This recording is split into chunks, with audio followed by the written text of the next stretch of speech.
Ladies and gentlemen, boys and girls, welcome back to another J&J Studios video, and in today's video, we are going to be talking about the Bad Batch episode. So, let's just get a quick recap on what happened before this new episode that came out.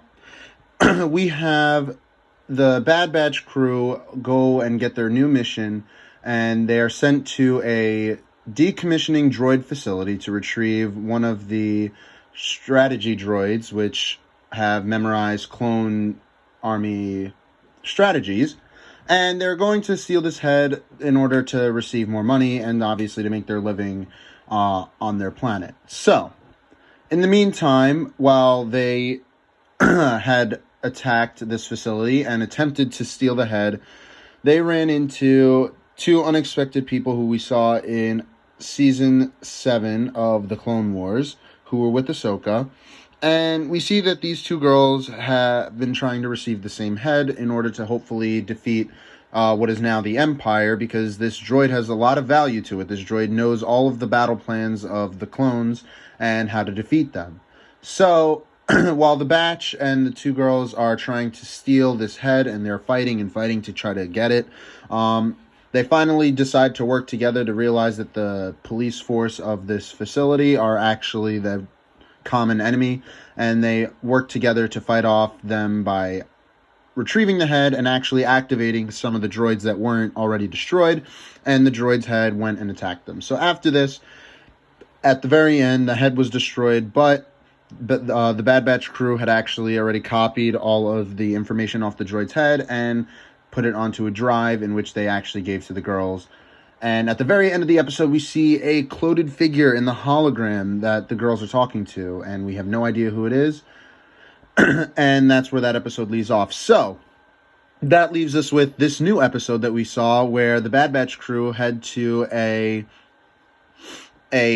new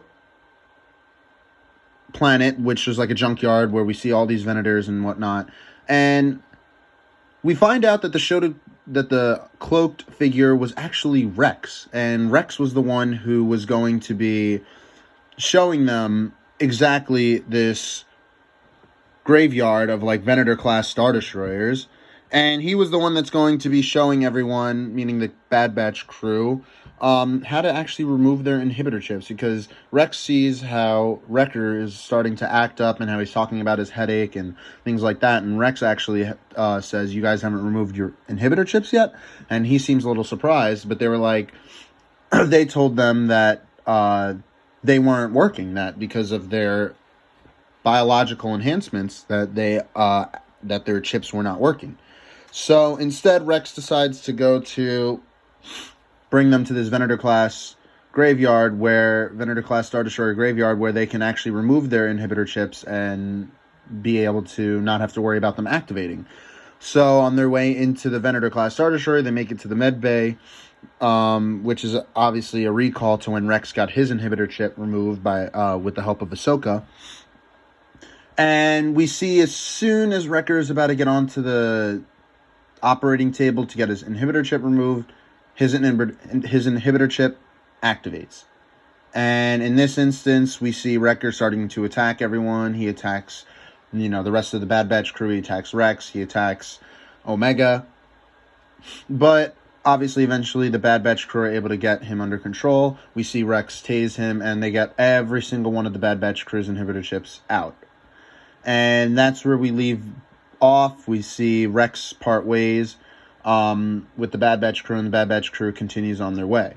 So, we do see a lot of Wrecker in this episode, and how Wrecker had really just changed, and how he apologizes to Omega and things like that. But the one thing I do want to touch on, which I think is something that we should be very noteful of, is that Omega says that she does not have an inhibitor chip, even though she is a clone.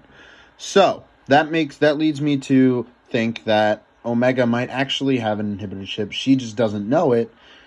And she might actually turn on the Bad Batch crew.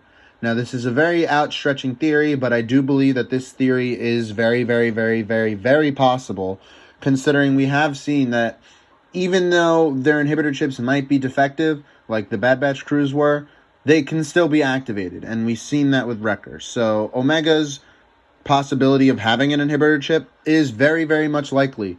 So I do want to just keep a heads up on that for the coming weeks when we see more of these episodes come out and we see how the crew is going to continue to live in this new galaxy and things like that. So let me know what you guys think of this theory down below in the comments. Please make sure to leave a like and subscribe.